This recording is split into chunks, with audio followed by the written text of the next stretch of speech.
அழகு அழகுல அடுத்த நடக்க போகுதுன்னு வாங்க பார்க்கலாம். தங்கராஜ் ரொம்ப கிரிமினலா யோசிச்சு சென்னையை சுத்தி இருக்கிற வட்டாரத்துல எந்தெந்த காலேஜ் எல்லாம் இருக்கோ, எந்தெந்த காலேஜ்ல ஆட்கள் தேவைன்னு சொல்லியிருக்காங்களோ எல்லா காலேஜ்லயுமே தங்கராஜுடைய செல்வாக்கை பயன்படுத்தி மதின்ற பொண்ணுக்கு வேலை கொடுக்க கூடாது, அந்த பொண்ணு இந்த மாதிரி வரும், அந்த பொண்ணு இந்த மாதிரி இருக்குன்னு சொல்லி எல்லா இடத்துலயும் சொல்லி வச்சுறாரு. சொல்லி வச்ச மாதிரியே மதி ஒவ்வொரு காலேஜுக்கும் வேலை கேட்டு ஏறி இறங்குறாங்க. எல்லா காலேஜ்லயுமே வேலை இல்லைன்ற தவிர வேற எதுவுமே சொல்ல மாட்டேங்கிறாங்க. மதி ரொம்ப அப்செட் ஆயிறாங்க. இப்படி நடந்ததே கிடையாது. நான் ஒரு தடவை காலேஜுக்கு போய் வேலை கேட்டால் கண்டிப்பாக என் குவாலிஃபிகேஷனை பார்த்துட்டு இத்தனை வருஷம் எக்ஸ்பீரியன்ஸை பார்த்துட்டு வேலை ஆட்கள் தேவைன்னு போடு இருக்கு.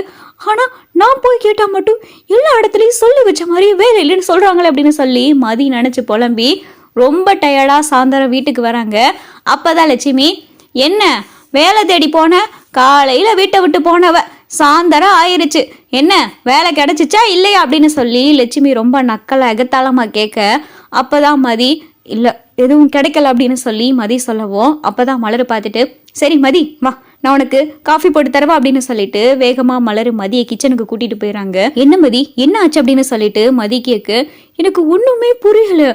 எல்லா இடத்துலயும் சொல்லி வச்ச மாதிரி வேலை இல்லை இல்லைன்னு சொல்றாங்க, அதுவும் வேலைக்கு ஆட்கள் தேவை, இந்த மாதிரி ப்ரொபோசருக்கு இந்த மாதிரி ஃபீல்டுக்கு தேவைன்னு தான் போர்டே போட்டிருக்காங்க, விளம்பரமும் நான் பார்த்துட்டு தான் அப்ளை பண்ணேன், ஆனால் என்னன்னு தெரியல வேலை எனக்கு இல்லைன்றாங்க, எனக்கு ஒன்றுமே புரியல, எனக்கு பைத்தியம் பிடிக்கிற மாதிரி இருக்கு அப்படின்னு சொல்லிட்டு மதி புலம்பவும், அப்பதான் சரியா பாக்யராஜ் வராரு.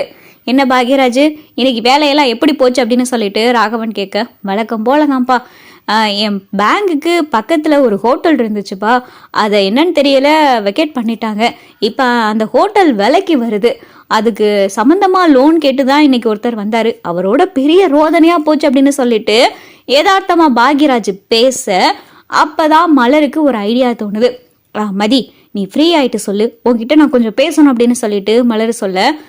சரிங்க அப்படின்னு சொல்லிட்டு மதியும் மலரும் சாயந்தரம் எல்லா வேலையும் முடிச்சுட்டு பாக்யராஜையும் கூப்பிட்டு, இங்க உங்ககிட்ட ஒரு முக்கியமான விஷயம் சொல்லணும் அப்படின்னு சொல்லி மலரை கூப்பிட, என்ன மலர் அப்படின்னு சொல்லிட்டு பாக்யராஜ் கேட்க, இல்லைங்க மதியும் எல்லா இடத்துலயும் வேலை கேட்டு ஏறி இறங்கிட்டு தான் இருக்கா, நீங்களும் உங்க பேங்க் பக்கத்துல ஒரு ஹோட்டல் ஏதோ காலியா இருக்குன்னு சொன்னீங்க, நாம ஏங்க சொந்தமா ஹோட்டல் பிசினஸ் ஸ்டார்ட் பண்ணக்கூடாது அப்படின்னு சொல்லிட்டு மலர் சொல்ல,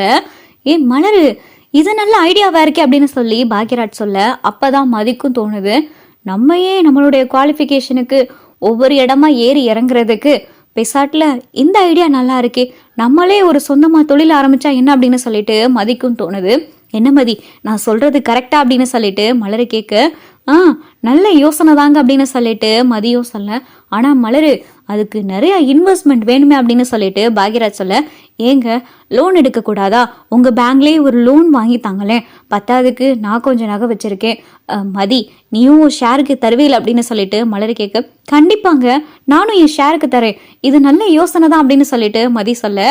அப்போதான் மலர் ஒரு சின்னதாக ஒரு டிஃபன் சென்டர் ஆரம்பிப்போம், எப்படி போகுது என்ன ஏதுன்னு பார்த்துக்கிட்டு அதை டெவலப் பண்ணுறதா, மதி நீங்கள் இப்படி வேலை செய்கிறதா இல்லை நீ ஒரு வேலையை தேடி போகிறதான்னு பார்ப்போம், நமக்கும் ஒரு நம்பிக்கை கொடுத்த மாதிரி இருக்கும்ல, பொம்பளையா பிறந்துட்டு கையில 10 பைசா சம்பாதிக்காம இருக்கவும் கூடாது, எங்களுக்கும் ஒரு குழந்தை இருக்கு, அவளுடைய ஃபியூச்சரையும் நாங்க பார்க்கணும்ல அப்படின்னு சொல்லிட்டு மலரு சொல்ல, மலரு நீ கொடுத்த ஐடியாலாம் நல்லா தான் இருக்கு, ஆனா முதல்ல இதுக்கு அப்பா ஒத்துக்குருவாரா அப்படின்னு சொல்லி பாக்யராஜ் கேட்க, நீங்க தாங்க எப்படியாவது மாமா கிட்ட பேசணும், ஏதாவது சொல்லி புரிய வைங்க,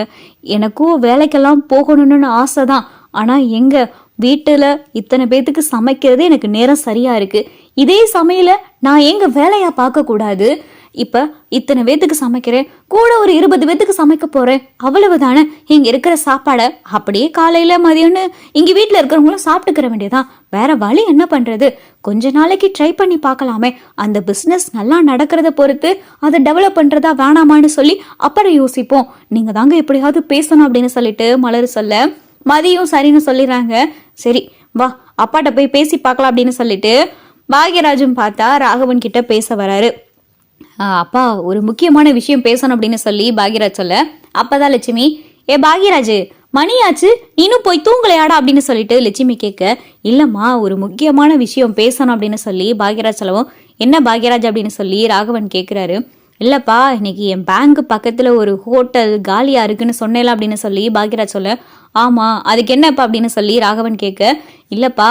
அந்த ஹோட்டலை மலர் எடுத்து நடத்தலாமான்னு கேட்குறா அப்படின்னு சொல்லிட்டு பாக்யராஜ் சொல்லவும், என்னது அப்படின்னு சொல்லிட்டு ராகவனும் லட்சுமியும் பார்த்தா அதிர்ச்சியோட மலரை பார்க்க, அப்பதான் மலரு, இல்லை மாமா, மதிக்கும் இப்போ வேலை அவ்வளவா சரியா கிடைக்கிற மாதிரி தெரியல, எனக்கும் வேலைக்கெல்லாம் போகணும்னு ஆசை தான், ஆனா நீங்க தான் அப்படின்னு சொல்லிட்டு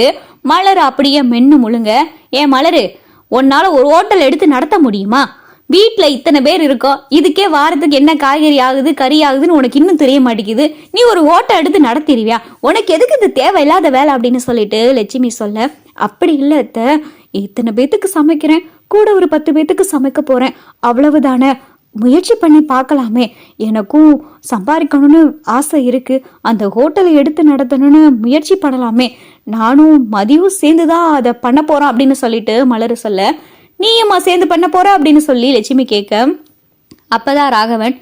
பாக்யராஜ், அதெல்லாம் சரிப்பட்டு வராதுப்பா, ஹோட்டலுக்கு 1000 பேர் வருவாங்க போவாங்க, அதில் நல்லவனும் இருப்பேன் கெட்டவனும் இருப்பேன், நம்ம வீட்டு பொம்பளைகளாம் அந்த மாதிரி ஹோட்டலில் வச்சு வரவங்கிட்ட போறவங்கிட்ட பதில் சொல்லிக்கிட்டு இதெல்லாம் நல்லாவா இருக்கு? வேணாம் பாக்யராஜ், இந்த யோசனையெல்லாம் தூக்கி போட்டுரு அப்படின்னு சொல்லிட்டு ராகவன் பட்டுன்னு சொல்ல, அப்பதான் மதி, ஏன் பொம்பளைங்கன்னா பிஸ்னஸ் பண்ணக்கூடாதா? ஏன் எந்த பொண்ணும் ஹோட்டல் வச்சு நடத்தவே இல்லையா? சென்னை சிட்டிக்குள்ள எத்தனை ஹோட்டல்ல பெண்கள் தானே சர்வ் பண்ணிக்கிட்டு இருக்காங்க, ஏன் நீங்க இப்படி பேசுறீங்க அப்படின்னு சொல்லிட்டு மதி சொல்ல, இங்க பாருமா, உனக்கு ஒரு காலேஜில் வேலை கிடைக்கலன்னா 10 காலேஜில் போய் முயற்சி பண்ணி பாரு, அப்படி இல்லையா இந்த பாக்யராஜ் சுரேஷ் 2 பேரும் மாதிரி கவர்மெண்ட் எக்ஸாம் ஏதாவது ட்ரை பண்ணு, பாக்யராஜ் மாதிரி ஏதாவது பேங்குக்கு ட்ரை பண்ணு, அப்படி இல்லையா சுரேஷ் மாதிரி போலீஸுக்கு ட்ரை பண்ணு, இதுவும் இல்லையா வேற ஏதாவது கவர்மெண்ட் காலேஜுக்கு பரீட்சை மூலமா எழுதி அங்கே போய் ப்ரொஃபஸர் ஆகு, இதை விட்டுவிட்டு ஹோட்டல் ஆரம்பிக்கிறேன் அதை ஆரம்பிக்கிறேன்னு சொல்லிட்டு இந்த வீட்டு பொம்பளைய போய் இந்த மாதிரி ஹோட்டல்ல வேலை செய்யறது இந்த வீட்டு குடும்பத்துக்கு ஆகாது, ஒரு தடவை சொன்னா சொன்னதுதான் அப்படின்னு சொல்லிட்டு ராகவன் பட்டுன்னு போட்டு உடைக்க, அப்பதான் மதி விடாப்புடியா இருக்காங்க, இல்ல முயற்சி செஞ்சு பாக்குறோமே, அதுக்கப்புறம் அது டெவலப் ஆகுதா என்னன்னு பார்த்துட்டு அதுக்கப்புறம் நீங்க சொல்றத செய்யலாமே அப்படின்னு சொல்லிட்டு மதி சொல்ல, நான் சொல்லிட்டேன், அதுக்கும் மீறி முடிவெடுக்கிறதா இருந்தா அது உங்களுடைய விருப்பம் அப்படின்னு சொல்லிட்டு பட்டுன்னு பார்த்தா ராகவன் எந்திரிச்சு போக, அப்பதான் பாக்யராஜ், என்ன மலரு அப்பா இப்படி சொல்லிட்டார் அப்படின்னு சொல்லி பாக்யராஜ் கேட்க, நம்ம முயற்சி பண்ணி தான் பார்ப்போமேங்க, அவரு செய்யவே கூடாது இந்த மாதிரி விஷயத்த செஞ்சா இந்த வீட்டில் இருக்கக்கூடாது அப்படின்னு சொன்னாரு, முயற்சி செஞ்சா அது உங்க விருப்பம்னு சொல்லிட்டு தானே போனாரு, நம்ம ஏன் முயற்சி செய்யக்கூடாது? நாளைக்கு அந்த ஹோட்டல் லீஸை பத்தி என்ன ஏதுன்னு விசாரிச்சுட்டு வாங்களேன், நம்ம கண்டிப்பா ஹோட்டல் திறக்க தான் போறோம் அப்படின்னு சொல்லிட்டு மலர் ரொம்ப உறுதியா இருக்காங்க. அப்பதான் லட்சுமி, நீ சொன்னா கேட்க மாட்டேல, பட்டு திருந்தி நஷ்டமாகி நடு ரோட்டுல நின்று பட்டாத்தான் நீ திருந்து வேலை அப்படின்னு சொல்லிட்டு லட்சுமி சாப விடாத குறையா மலரை மதியம் பார்த்து திட்டி விட்டு போகுது.